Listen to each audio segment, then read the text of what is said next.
How's everybody doing this morning? Doing good? Excellent. If for those of you who don't know, my name's Chris Jones, and I'll be your guest speaker today. And I don't want to spend a lot of time presenting myself. I want to spend more time presenting this message. So I'm just going to jump right in because I got a lot to cover here. The picture you see up on the screen is called a tamari ball. It's from the Japanese culture, and it was gifted to me by Peggy Lyons. I spoke to Peggy and her husband, Mike Lyons, on a couple of different occasions, and they shared with me this incredible story of affliction and how encouragement and hope came out of that affliction. And it's an amazing story. And I went there to encourage and comfort them, and I actually left being encouraged and comforted. Peggy grew up in Japan, but she came back to the States, and she met and married a gentleman by the name of Mike Lyons. They had a good life together. Peggy is a school teacher, retired school teacher. Mike is a retired commercial electrician. He enjoys woodworking. They had two children, Patrick and Sean Lyons. Patrick was very confident. He was a competitive bodybuilder. He was a motorcycle enthusiast, and he was very confident in himself. He had a brother, Sean, who was just the opposite. Sean was more reserved, and he loved books, and he loved studying and learning, and they were polar opposites, but yet this was a very loving, happy family. Now, to share this story, and this is a little different message for me, so bear with me. To share this story, I have to start with another person that Peggy and Mike told me about. His name is Larry Hancock. So Larry Hancock, when he was a child, he suffered from rheumatic fever, and the virus attacked his heart and weakened his heart, and it would plague him throughout his whole life. But despite that, he still met and married the love of his life, and they had a son, and he put together a career in exterior trades and did well for himself. But as life went on, as it does, affliction starts to happen, and his heart began to weaken. And it stopped him from working, it stopped his career, it stopped his way of life. And he had to undergo two major operations on his heart. And the operations were successful. It got him back up and running. It got him back on track in his life. And things would be good for a while. And then on April 5th, 2010, at 6 a.m., a very early morning, it was cold and snowy, and Larry got up to go outside to start the vehicle for his wife. His wife heard the door open, but she never heard it close. So she went to check on Larry, and she found him lying unresponsive on the ground. Larry had never made it to the vehicle. Larry woke up in the hospital, and this would be the last time that Larry would see the outside of that hospital with the same heart he went into the hospital with. Larry was on a heart transplant list, and he was out of time. He needed a heart. But Larry's a person of faith. So as he sat there in the hospital and struggled with this affliction, I've had conversations with Larry. He leaned into a couple of scriptures that he held on to, that he was passionate about, and that through his affliction, he said they brought him encouragement and comfort. And though he had perspective that I hope that we never have to see, he was okay. He felt that this relationship he had with God, that although we all have affliction, it was encouraging and comforting to him. Well, on April 17th of 2010, it was thunder over Louisville. And tragedy would strike Mike and Peggy Lyons' life and their children's life when Patrick would have a motorcycle accident that unfortunately was fatal. He was an organ donor, and as you can imagine, time is of the essence, and the medical team went to work immediately to harvest the organs and get them to the recipients as quickly as possible. And Larry Hancock received his heart on April 17th from Patrick. Now, as you can imagine, as Louisville is celebrating with an air show and fireworks, A family now, in a matter of minutes, as Rusty spoke about, their identity is changed forever. And it must have been surreal because it happened so fast. And then on the other side of town, you have Larry Hancock with his family praying that this heart transplant work. And it did work. And Larry would go on to recover. It was a long recovery. This is not a couple of weeks. This takes time. It takes a lot of time. But Larry was true to his faith, and he pushed in with these scriptures that brought him encouragement and comfort. And I spoke to Larry, and I asked him, I said, Larry, what was going through your mind? What was it like at that time? And he said, well, you have a different perspective. Life changes. You see things differently. And he said, I had 3 things in my life that I wanted to make priority because things had shifted. He said, number 1, I wanted to spend more time with my son. Number 2, I wanted to spend time taking care of my wife as she had taken care of me. But number 3 is the one that surprised me. If Larry would have told me, I want to spend more time traveling, I want to spend more time reading books that I love in certain geographical locations to see a sunset here or see a sunrise there, or I'd spend more time fishing, we would have all understood. We would have smiled and nodded our head. But that's not what Larry said. Larry said that he was so humbled by the experience and this encouragement and comfort that God had given him that he wanted to spend his life that he was given, this extra time, he wanted to spend this time in helping other people with this same encouragement, comfort that God had given to him. So he did. He started really participating in his church. He started teaching Sunday school. And he did this for a couple years. So he got better at teaching, got better at speaking. And a pastor told him, said, Larry, you know what? You would be an amazing pastor. You have such a servant heart. Because Larry wasn't preaching condemnation, and he wasn't preaching judgment. He was preaching love and encouragement, this thing that he had been given. And he was sharing it with others. So this sounded great to Larry, the opportunity to do more of what he had been blessed with. So he went to seminary. But I got to back up a little bit because he had sent message through his medical contacts in the medical community that he wanted to meet the family of the donor of the heart that he received. So Mike and Peggy Lyons on the other side, they received this message and they wanted to meet him. They wanted, I guess, to see what this man was going to do, or this person at that time, what they didn't know who he was, what he was going to do with this time that had been gifted to him through the heart of their son. So it was arranged, and they met. And of course, Larry, this loving person, and they got to know him, they stayed connected. So it's this amazing, inspirational story. It was featured on the local news. So they stayed in contact, and Larry completes seminary, and then he is given a church, a landmark Assembly of God church in Greenfield, Kentucky. It's about 2.5 hours from here, and it's in western Kentucky. And on his maiden voyage, on the very day he is to be announced and he is to take the pulpit, Mike and Peggy Lyons wants to go be a part of that. So, on this day, when he's at the front of the church receiving everybody in and greeting people, they make the journey, and Mike and Peggy Lyons pull into the parking lot. And then Peggy starts saying, this is where the story gets really interesting. Peggy starts saying she starts feeling something. Something starts happening that she can't explain. But as she's looking at this church and she sees Larry, things start to kind of shift and change around in her. And as her and Mike get out of the vehicle and they start moving towards the church and they're greeted and received by now Pastor Larry Hancock, she says this feeling starts to get more and more. That's just the way she describes it. But as they get into the service and they're surrounded by the people and Larry starts speaking in this way of encouraging and comforting,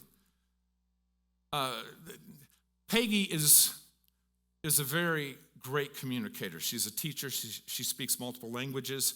She communicates in a literal way. She doesn't color, and she's not verbose. She doesn't color the conversation or frame it up to present it in a certain light. She just speaks in a very literal sense. And this is what she said to me as I sat in her and Mike's living room, and she told me this. She said, Chris, I'm not a religious person. I have never been a religious person. Now, when my children were little, Patrick and Sean, we took them to the Catholic Church, but I did not necessarily subscribe to religion. She says, but I'm telling you, as I sat in that church with those people surrounding me, and Pastor Larry Hancock began to speak, she goes, I felt faith. I don't know how else to explain it. I felt the faith. I felt it. And it was changing. It was this comforting and this encouragement that I felt through that environment and through what had happened. And it was profound for Peggy. It would change her life. It would change her opinion. It would change her views. That even though she was in this affliction, she was comforted and encouraged. Now, they left, life goes on, and I wish I could say that was the end of tragedy coming to their house, but it was not. Because Sean came home in a condition that no parent wants to see their child coming home in. Sean came home in the final stages of AIDS. And the disease, of course, was not kind. He was on oxygen, his heart was failing, his organs was failing. But I guess he'd heard his mother talk about this landmark Assembly of God church and this Larry Hancock that had the heart of his brother. And he had one final request. He says, I would like to make this journey, and I would like to take part of this church, and I want to talk to Larry Hancock. I want to talk to the man that has the heart of my brother. So Mike and Peggy and Sean make the journey down to the church to Larry Hancock and visit him. And of course, Larry is how he is. He's very, very loving, very encouraging, very comforting, and just embraced him. And they had a nice long conversation. And I'm going to be honest, I have no idea what they talked about. I felt that it would have been rude for me to even ask. I felt like this was a private moment between Sean and Larry, and that it was important, and I needed to be respectful of that. So I didn't ask anything about it. But Larry did volunteer this. He said that after they got done talking, he had confided in him. Once he got home, he was going to go into hospice care. And he did. As soon as he got home, he told his parents, I'm ready to go in hospice care. And the following Sunday, after he spoke to Pastor Larry Hancock, Sean passed away. That's a lot of suffering. That's a lot of affliction. That's a lot of identity change, as Rusty spoke of last week. Right? But I spoke to Michael Lyons. We had a talk, and I said, do you feel like in that situation of what happened, do you feel like Sean was comforted and was at peace and was ready to go on with God? And he said, absolutely he was. Absolutely, I believe that. He was at peace and he was ready. That even through this their affliction, this comfort and this encouragement.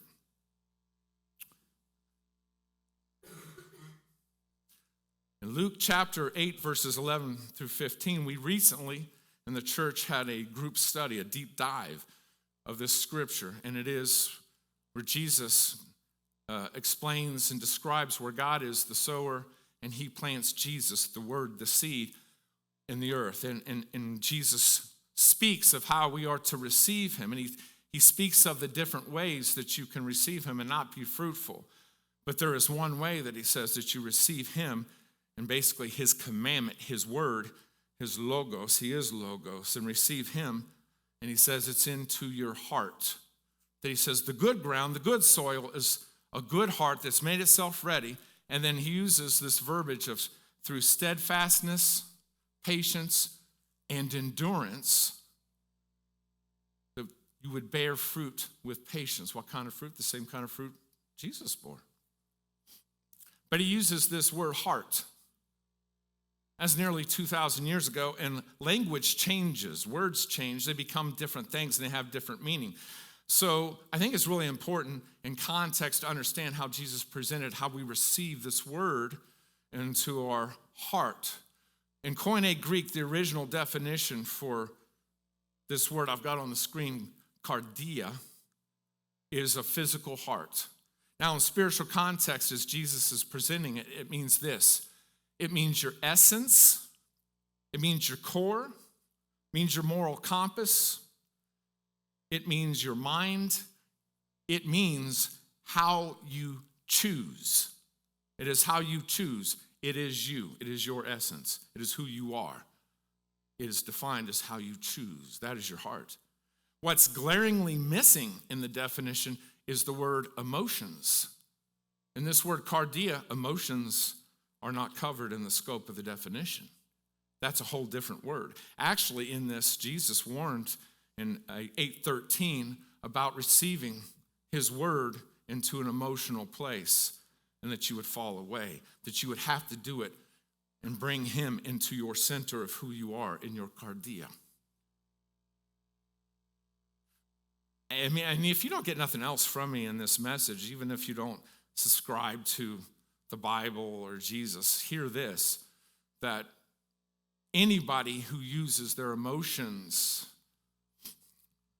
as a compass will always find themselves in a very terrible place. They will always go from problem to problem to problem, and they always will be this person that in reflection says, how come this keeps happening to me? How come I keep having these bad things in my life? And that's because emotions are never meant to be your compass. They are meant to be your gauges of just how you feel. And anybody who chooses to use the compass or the emotions as their compass will always end in problems, because emotions, they want immediate gratification. And Jesus is talking about this journey that it's not a sprint, it's a marathon. And we mature in this, in his word, his commandment. And with understanding, we bear fruit with patience. Though it's from a different place, and it actually kind of makes it sound like that our emotions at times are pitted against our cardia. That's kind of why they fasted, I believe. Because it lets you know where everything was set up. You quickly become aware of where your emotions are. If I was to churchy way of saying it, I would say the flesh. That we struggle with the flesh. Well, it's your emotions. So what is this word that Jesus is talking about? Luke chapter 10, verses 25 through 37 is an extremely famous parable. It's called the Good Samaritan. And I'm not going to read it and go through it, but I am going to explain it. And this is going to take a few minutes to unpackage. So Jesus was out and about doing what he normally did. And it says that a lawyer, and a lawyer back then would be of Mosaic law, because there was no separation between church and state. It was all of the same.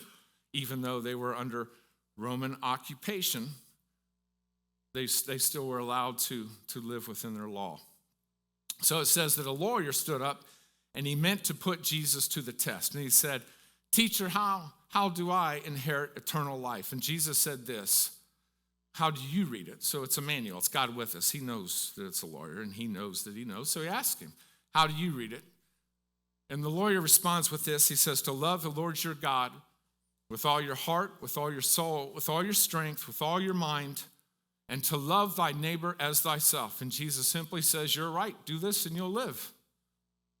And he says, "Okay," meaning to justify everything he just went through. He wanted to get more of a response from Jesus. He said, "And who is my neighbor?" Who is my neighbor? So what was the original question? How must I inherit eternal life? We understand love the Lord your God with all your heart, but it came down to love thy neighbor as thyself. How do I do that? Who's my neighbor? So I don't know if he was trying to get Jesus into a discussion or maybe even a debate. I don't know, but Jesus goes all Messiah on him. And Jesus just goes right into the parable. And he says there was a man traveling from Jerusalem to Jericho, and robbers descended on him. They beat him mercilessly. They stripped him of his clothes. Clothes were very valuable back then. They weren't prevalent like they are today. And they took all of his possessions, his money, and they left him for dead. They thought they killed him and went on their way. And then he says, along came a priest. I want you to totally get the understanding of this complete parable, and it's usually taught in part. I'm going to give you the whole thing. So I'm going to step out of the parable for just a second to let you know what priest meant in context back then, what Jesus is actually saying. Today we think of priest, and we get it from the church and different places that you just volunteer to become a priest and you feel called into the priesthood. There's a lot of different ways you can become a priest. This was not the case in antiquity. Back then at this time, I'll give you the three. We hear about the tabernacle, we hear about the temple, and then we hear about the synagogues. Well, the synagogues did not have any priest. It was not the house of God. It was kind of like this. It was a place of learning, and it was a rabbi, a master of the law and teachings would just teach and encourage and get you on your path. That's what it was. But a priest was not there. A priest would have been in the tabernacle, which is in one place. It was started by Moses, and Aaron was the first high priest. Now it eventually became when David had a vision to make it grander. Solomon, his son, built the temple, and it was Solomon's temple. It's the home of the Ark of the Covenant. But to be a priest there was extraordinarily exclusive because you had to be the third tribe of Israel, which was the Levites. So a Levite could not own anything. They could not own land. They couldn't make a living for themselves, and they couldn't grow food for themselves. They had one job. They worked at the temple. That was their job. So it was a 3-tier of priesthood. The first tier was simply the servants that took care of it. They would have been the musicians. They would have been the singers. They would have been the people that cut the grass. You couldn't be there and work there. It wasn't a volunteer thing. You had to be born into it. You had to be a Levite. Now, the next tier was the Levite priest, because you had to be a Levite to be at the temple. So in order to be a priest, you had to be a Levite. Now, what these priests did is that if you sinned or did something wrong back then, you would go to the temple to give a sacrifice, and it would require a Levite priest to give the sacrifice to God on your behalf. They were like the go-between. And then a high priest ran the whole thing, the whole temple. They were in charge, and they gave one real sacrifice a year officially, and that was the atonement, or Yom Kippur. That was their job. That is the priesthood. You had to be a Levite. It is by birth. It is by birth. Okay? So now, back into it, we got a man laying on the side of the ditch that the thieves beat and left for dead, and he says, here comes a priest. Well, he's talking about a Levite priest on the other side of the road. The Levite priest didn't stop. He kept going. And then it says, then came a Levite. Well, surely the servant of the temple would stop and help the man dying on the side of the road. But he didn't. He said he looked and kept going. But then Jesus chooses a Samaritan. And he says the Samaritan saw the man, had compassion for him, went and bandaged his wounds, put wine and vinegar on them, put him on his own animal, took him to an inn, paid for them to keep him and help him, and said, I have to go, but when I return, I will pay you whatever I owe you. Just take care of them. And then Jesus says to the lawyer, from the position of the man dying on the side of the road looking up, who would he say is his neighbor? And the lawyer said, the man that did good. He says, you are right. Do the same. But now you have to understand who a Samaritan was. See, a nice way to put it is at that time, the Hebrew people, they didn't play well with others. They didn't like other people. They were forced into this situation because they were under occupation of Rome. They had no choice. And Samaria was basically half Jewish, which was a problem because now, and how they viewed it, you see how they were with bloodlines, and now you have the Levites, that is the priest and the priesthood. They were the religious. And now Jesus is using a Samaritan. This dog, this trash, is the one that's doing good. It is said in antiquity in that time that a good Hebrew would rather trudge through the Jordan River and cross in the water than go through Samaria and be around this trash. So why would Jesus pick somebody for this parable that, just to bring it up in context against a Levite, would have been more than just a faux pas? Because had the man on the side of the road not been beaten and been able to continue on his journey, and the Samaritan coming another way, and they would have passed one another, the Samaritan would have understood not to look or talk to the Hebrew. And the Hebrew man that would have looked down on this trash. Yet it's the Samaritan that didn't judge, that gave based on need versus deserve. Because if I put myself in the place of the Samaritan, I'm thinking, yeah, you don't deserve it. You can lay there. You got what you got, right? But he didn't. Of his own resources, he gave. Now, that is the almost complete understanding of the story. And the church, for the most part, understands everything I just said. But now let me dive a deeper bit into what Jesus said, because there's a glaring piece of this that I've never heard talked about, but we're missing. So the robbers are self-centric, they're selfish, and they live a life unrestrained. They are unrestrained. What does that mean? They don't think of anyone but themselves. They don't care about anyone but themselves. It's whatever I want, whatever I need, whatever happens. I will beat people for it. I will hurt people for it. I live life unrestrained. And now over here, we have people that are self-centric. They're selfish. However, they live in a life restrained. They're living a restrained life. They don't just go and beat people. They just don't go and hurt people. They're in restraint. So the world would say that is good. So we know that hurting other people and doing this over there is bad. So by default, if you're not bad, then you're good. And what the church sees it the same way too. The church likes to say not doing bad is, we like to call it sin. So we're not sinning, we're not doing things we shouldn't do, we're not hurting other people. So therefore we're good. And it gets taught like that. But Jesus says, no, you're wrong. There's not two, there's three. There's three options here. See, yes, the robbers are bad. Absolutely. They're self-centric, they're selfish, and they live unrestrained. They do whatever they want. Over here, you have somebody that is self-centric, selfish, but live in restraint. They don't sin. Do you think that the Levites, these righteous, holy, religious people, would have beat that man on the side of the road and done that? No. Would they have stole from him? That's a sin. They would never do that. They would never do that. They were in restraint, like most of the church, living a life restrained. I'm not sinning. And Jesus says, the third option is this over here.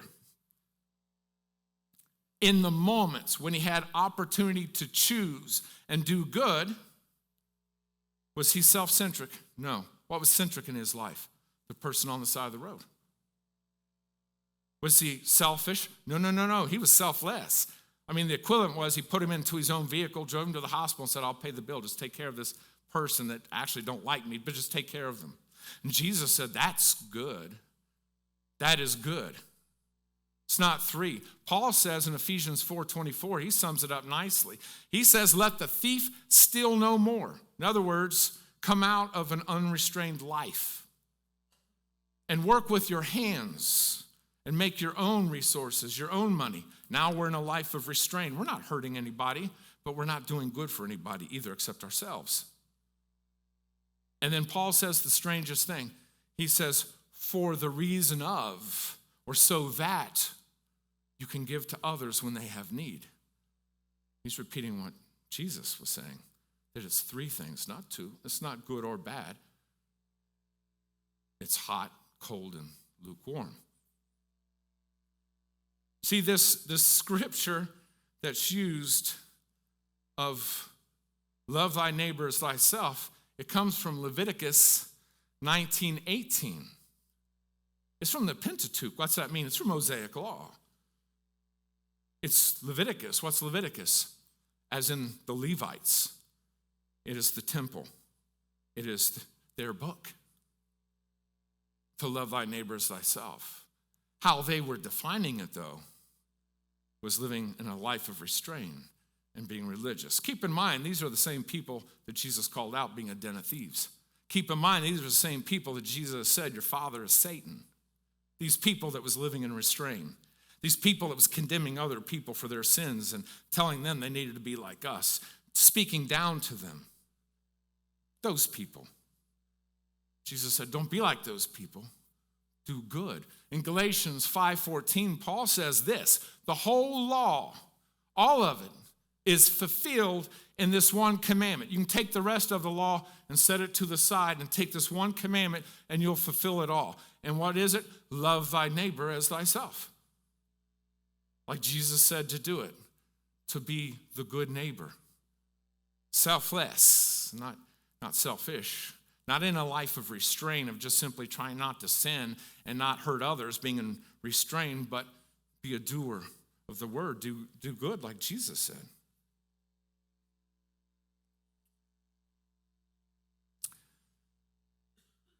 I've known about Leviticus, and I've known about this commandment, and I know Jesus said, yeah, eternal life hangs on this commandment. And I know Paul said the whole thing hangs on this thing. So I've always been a little confused when Jesus gets done with his ministry. And he's at Passover. He's literally hours away from being taken into custody, beaten, and then crucified. And he waits until then to give his commandment. And what he does is he's sitting there with his inner circle. He tells Judas, go do what you're going to do and do it quickly. He's effectively ordering his own crucifixion. It's time. It's time. And then those who are left, he says, now here's my commandment, that you love one another as I have loved you, that you love one another. By this, the whole world will know that you're my disciple. And I've heard that, and I was like, how does that connect to Leviticus 19:18? Love thy neighbor as thyself. And I kind of wrestled with this. And then I found this little verse in Acts 10:38. And it's a simple little verse. However, it is meant to be a culmination, a total scope of how you define what Jesus did day in, day out, every day. If just one little sentence, how would you define Jesus' life? And it says this, Jesus went about doing good. Good like the Good Samaritan. Jesus was giving based on need, not deserve. If Jesus would have healed people and comforted people and fed people as he did based on deserve, nobody gets healed, nobody gets fed, because the truth is, none of us deserve it. That's what Jesus, his life was. And he didn't judge. You can't find anywhere in the Bible that anyone came to Jesus needing encouragement and comfort in affliction, that Jesus ever said, get the sin out of your life and I'll help you. Quit sinning and become like me, and then I'll take care of you. Then I'll feed you. That wasn't Jesus. Jesus didn't condemn and he didn't condone. The only people he ever condemned was that religious crowd, like the Levites. The ones that was so judgmental, the ones that demanded that you become like them in order to get to God. You hear what I'm saying? Go about doing good. So, listen to me. Mike and Peggy Lyons, through the heart of their son, was introduced to the heart of God's Son. And they were encouraged and they were comforted because one man chose to do what was right and to do good and to be like Christ when given the opportunity. He chose. He chose. It wasn't an emotional thing. He chose. We got to get out of the idea that we're waiting for a certain feeling before we do good, or we're waiting for the church to go out and them do good. And we got to get out of this idea that, yes, I need to get into refrain from sin and I got to behave a certain way like the church and I need to become like them. No. We need to become like Christ, and we need to go about doing good when given the opportunity and fulfill the commandment of Christ in our life, because that's what it's all about. See, that's what Pastor Larry Hancock did. And then when I met with Mike and Peggy Lyons, and instead of me comforting them, they ended up comforting me. Do you see what I'm saying? Yeah. I'm going to start winding down here, but I do want to read to you 2 Corinthians chapter 1, verses 3 through 4. Then I'll give you my final thoughts and we'll conclude. It says, "Blessed be the God and Father of our Lord Jesus Christ, the Father of mercies and God of all comfort, who comforts us in all our affliction, so that we may be able to comfort those who are in any affliction with the comfort with which we ourselves were comforted by God." Listen, guys, the church global, the church local, that means you, that means me, we need a heart transplant. We need to take on the heart of Christ into our cardia. And we need to choose to become the good neighbor. We need to become like Christ. Right now, and this wasn't arranged, it just happened this way, but Landmark Church is having their homecoming. And I'm sure right now, Pastor Larry Hancock is speaking, and it's encouraging and comforting, I'm sure. And Mike and Peggy Lyons is there with him now. Isn't that amazing? And right now, I am speaking to you because Mike and Peggy Lyons, through their affliction, comforted me. And now, hopefully, if I'm doing what I'm supposed to do, I'm encouraging and comforting you. And you need to be like them. I need to be like them. And this is how I'm going to leave it with you, is Peggy said this. And I think, man, what a statement. She said that Larry Hancock is a disciple of Christ because he acts like Christ, because he's comforting, encouraging. And I think if Jesus was here, he would tell us, now go and do the same. Get busy encouraging and comforting and loving. Quit condemning. Quit judging. Quit being religious and start being Christ-like.